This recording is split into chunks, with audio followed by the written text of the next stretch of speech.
Greetings, everybody. I am the Starving Martian. How you doing? Today we are going to be taking a look at my pick for the top 7 Mars Attacks trading card sets. Now, before you ask how many trading card sets there have been up to now, well, there's actually been 7. So yeah, this is pretty much just ranking the 7 Mars Attacks trading card sets from 7 down to number 1. This, of course, is just my own personal opinion. Yours may differ. Please let me know in the comments below what your favorite set is, how you would have organized this little lineup. But as far as I'm concerned, we're going to start with number 7, which is Mars Attacks Heritage.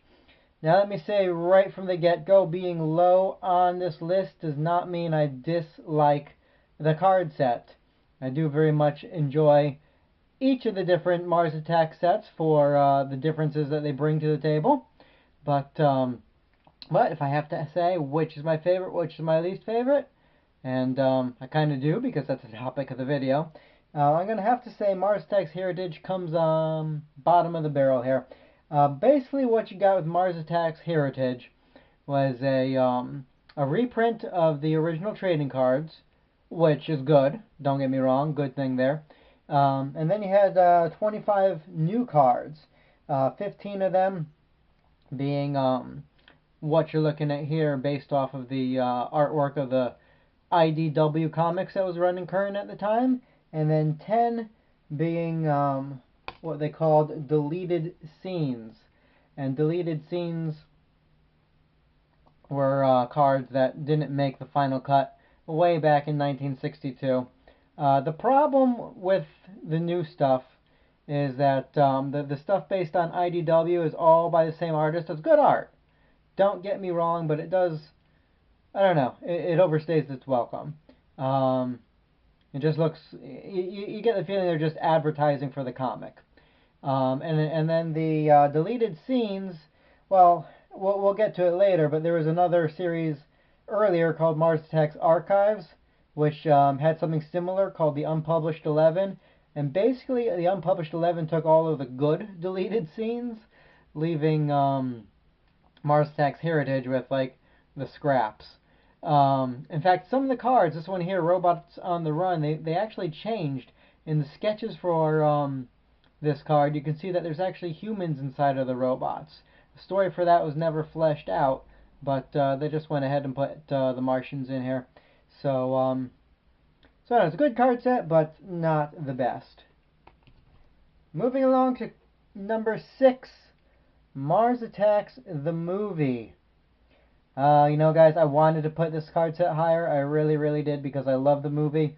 It's one of my favorite bits of Mars Attacks fiction. It's what introduced me to the franchise. There's a lot that they got right in the movie, but the card set just doesn't capture all of it. They leave out a lot of key sequences. They linger too long on some others. And just put in an album with the rest of your Mars Attacks. It comes off as Mars Attacks Light. The chaos and devastation is much toned down. And I have to say, I've never really liked this widescreen gimmick that they used with these long, wide cards. It works okay. Just not my cup of tea. On the other hand, we do get a full set of cards based on the movie, and they do capture many of the characters and images that we appreciate and love, and nothing wrong with that. In fact, on the back of the cards, we usually get a little bit of behind the scenes of the making of the movie, and that's always a plus. So it's a good card set, but definitely not the best. Moving up to the top 5, we have in slot number 5, Mars Attacks Occupation. This was the follow-up to Mars Attacks Invasion. And basically everything that Mars Attacks Invasion did well, this card set did also. Same artists or similar artists. The storyline continues directly from there. Just like Mars Attacks Invasion, there would be a set of cards for the story, and then there'd be some depicting comic book art, and just some random bits of whatever they felt like putting out there. There's also some bonus subsets to collect, and so it was a good set, a lot going for it. The reason it comes in lower than the others is simply because that's all it is a continuation of Mars Attacks Invasion. It doesn't really stand out on its own. And put back to back, you'd be forgiven for assuming that this was just, the same card set. So it just lacks its own distinct personality. Maybe that's the reason they never continued. This card set, another reason it's a little bit low is because it does end on something of a cliffhanger. And maybe that's the reason the card set didn't continue.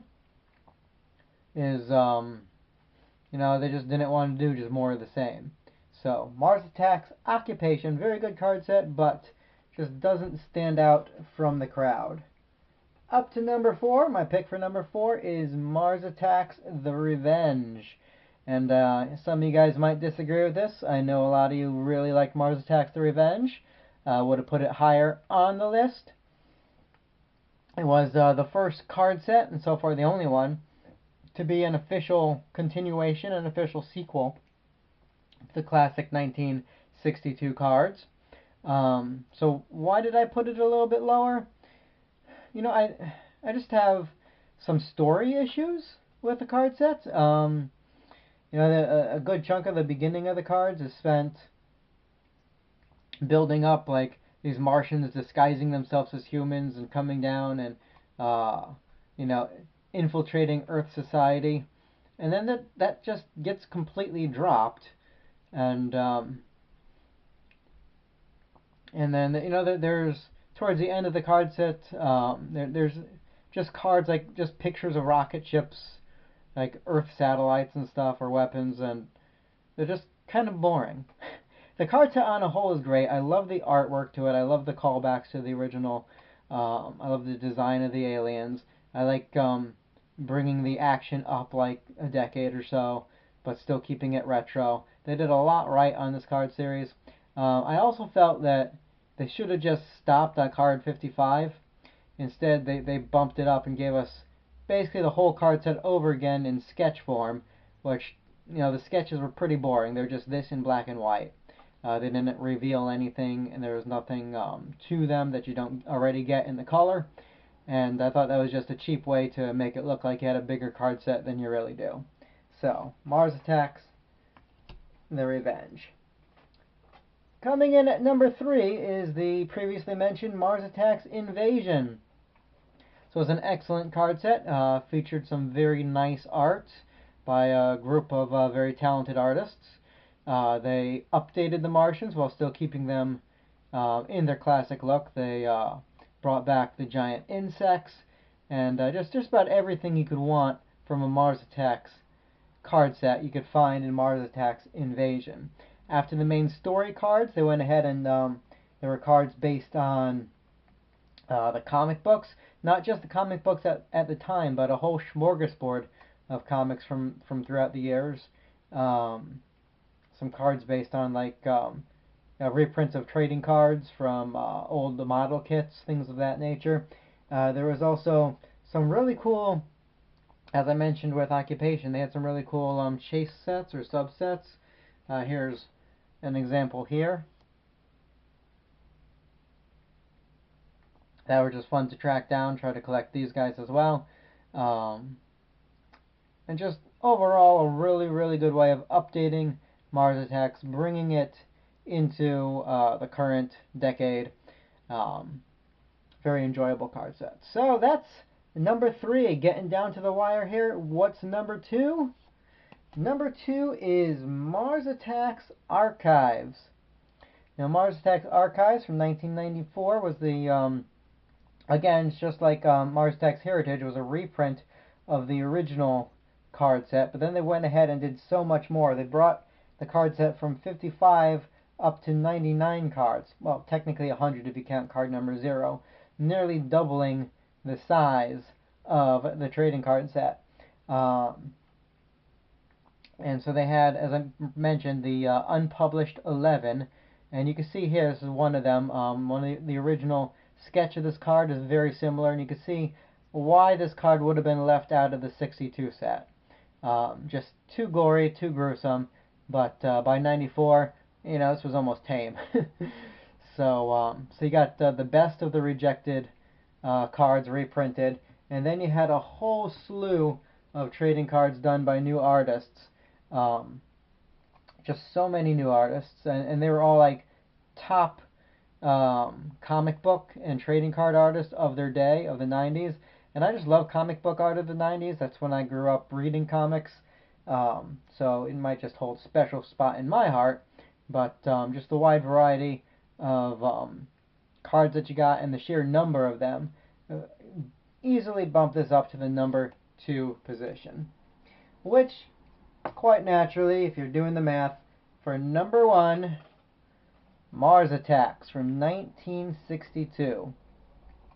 Now, I did debate this a little bit. I'm not the type who just puts the first movie or the first card or the first comic series as number 1 just because they got the ball rolling.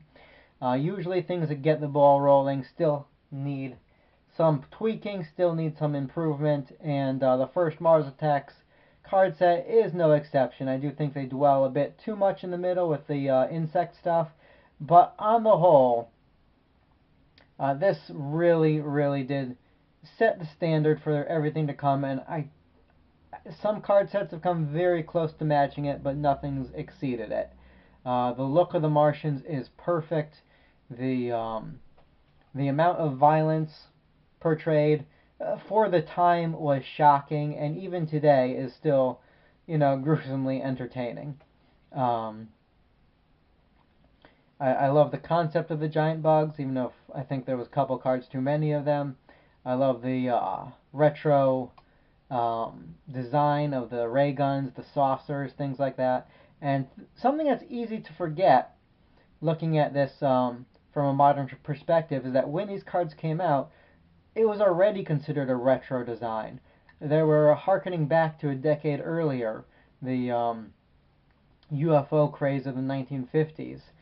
And so this was already kind of retro when it came out. So so even back in the time, it had that same sort of nostalgic feel to it. And so Mars Attacks from 1962, my pick for the number 1 card set of all time, although Topps is more than welcome to try to top that one. I'd be happy to see it, and if the next card set does as well as this or better, I'll let you guys know. But until then, this has been the Starving Martian. As I said, please let me know in the comments what your favorite card set was. How would you rank them 1 through 7? In the meantime, we'll catch up with you later, but keep watching the skies.